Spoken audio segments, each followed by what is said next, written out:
नमस्कार, सत श्री अकाल, सलाम। फीफा विश्व कप 2022 में राउंड 16 के मैचों में दूसरे दिन फ्रांस का मुकाबला पोलैंड से और इंग्लैंड का मैच सेनेगल से हुआ। कल रात 8:30 बजे राउंड ऑफ 16 के प्री क्वार्टर फाइनल का पहला मैच चौथी रैंकिंग वाली पूर्व चैंपियन फ्रांस और 26वीं रैंकिंग वाली पोलैंड के बीच हुआ। जैसा कि अनुमान था, फ्रांस ने मुकाबला 3-1 से जीत लिया। अल थुमामा स्टेडियम में हुए इस मैच में फ्रांस की टीम ने दबदबा बनाए रखा। फ्रांस की ओर से ओलिवर गिरूद ने पहला गोल 44वें मिनट में किया। एम्बापे ने गिरूद को पास दिया और पोलैंड के गोलकीपर सजेस्नी के पास गिरूद को रोकने का कोई मौका नहीं था और गेंद गोल के अंदर थी। दूसरा हाफ फ्रांस के लिए 2 गोल लेकर आया। दूसरे हाफ में 74वें मिनट में गिरूद ने ओ डेम्बेले को पास दिया, जिसने पोलैंड के खिलाड़ियों को छकाते हुए गेंद को एम्बापे की तरफ सरका दिया। एम्बापे ने पोलैंड के गोल पोस्ट में बाईं तरफ के ऊपरी हिस्से में गेंद को टांग दिया और यह था फ्रांस का दूसरा गोल। तीसरा गोल भी एम्बापे ने किया। अतिरिक्त समय में थुरम के पास पर एम्बापे ने इस बार फिर गोल मारा। एम्बापे ने अब तक इस टूर्नामेंट में 5 गोल किए हैं। तो इस मैच में फ्रांस ने 3 गोलों की बढ़त ले ली थी। मैच के आखिरी क्षणों में पोलैंड को पेनल्टी मिली और रॉबर्ट लेवांडोव्स्की ने गोल करके इस एक तरफा मुकाबले को 3-1 पर खत्म किया। फ्रांस ने क्वार्टर फाइनल में धमाकेदार एंट्री की। लेकिन ऐसा ही धमाका अल्बेयत स्टेडियम में खेले गए दूसरे मैच में भी हुआ। फीफा की चौथी रैंकिंग वाली इंग्लैंड ने 18वीं रैंकिंग वाली सेनेगल को टूर्नामेंट से बाहर कर दिया। ग्रुप बी की नंबर 1 टीम ने 3-0 से ये मैच जीता। आज मध्यरात्रि 12:30 बजे से हुई इस मैच में पहले हाफ में ही 2 गोल ठोककर इंग्लैंड ने ताकत का इजहार किया। खेल के 38वें मिनट में बेलिंगहम ने सेनेगल के कई चकमा देते हुए गेंद जॉर्डन हेंडरसन को थमाई और गेंद गोल के अंदर थी। दूसरा गोल पहला हाफ खत्म होने से कुछ पल पहले ही कैप्टन हैरी केन ने किया।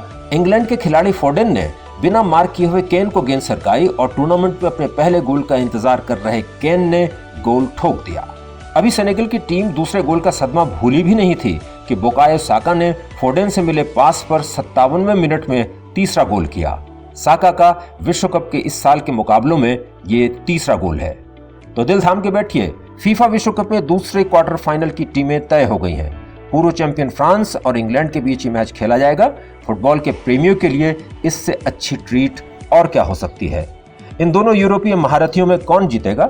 सवाल कठिन है, पर आपके पास उत्तर जरूर होगा। कमेंट बॉक्स में लिखकर हमें बताइए। तो ये थी ग्रुप ऑफ 16 के मैचों की बात। आपके मन में ये बात आई होगी कि फुटबॉल को अमेरिका और दूसरे कई मुल्कों में सॉकर क्यों कहा जाता है। फुटबॉल से मिलते जुलते खेल दरअसल इंग्लैंड में पहले से ही खेले जा रहे थे। 1863 में इंग्लैंड में दुनिया की पहली फुटबॉल एसोसिएशन बनी। इसने ही सबसे पहले फुटबॉल के नियम बनाए और इन नियमों के तहत खेले जाने वाली फुटबॉल को एसोसिएशन फुटबॉल कहा। रग्बी भी इंग्लैंड में उन दिनों खेला जाता था, जिसे रग्बी फुटबॉल कहते थे। ऑक्सफोर्ड यूनिवर्सिटी स्टूडेंट्स ने अपनी सुविधा के लिए रग्बी को रगर और एसोसिएशन फुटबॉल को सॉकर कहना शुरू कर दिया। लेकिन 20वीं सदी में रग्बी फुटबॉल केवल रग्बी रह गई, जबकि एसोसिएशन फुटबॉल केवल फुटबॉल कहलाने लगी। उधर अमेरिका में रग्बी और फुटबॉल को मिला जुलाकर एक दूसरा खेल विकसित हुआ। इसे ग्रिडिरॉन फुटबॉल कहा जाता था। इसके खिलाड़ी इसे केवल फुटबॉल कहकर बुलाने लगे और ये खेल फेमस भी बहुत हुआ। अमेरिका में एसोसिएशन फुटबॉल खेलने वालों ने अपने खेल के लिए तब सॉकर शब्द चुनना ही बेहतर समझा। इसके बाद से अमेरिका के साथ कई देशों में भी सॉकर शब्द प्रचलित हो गया।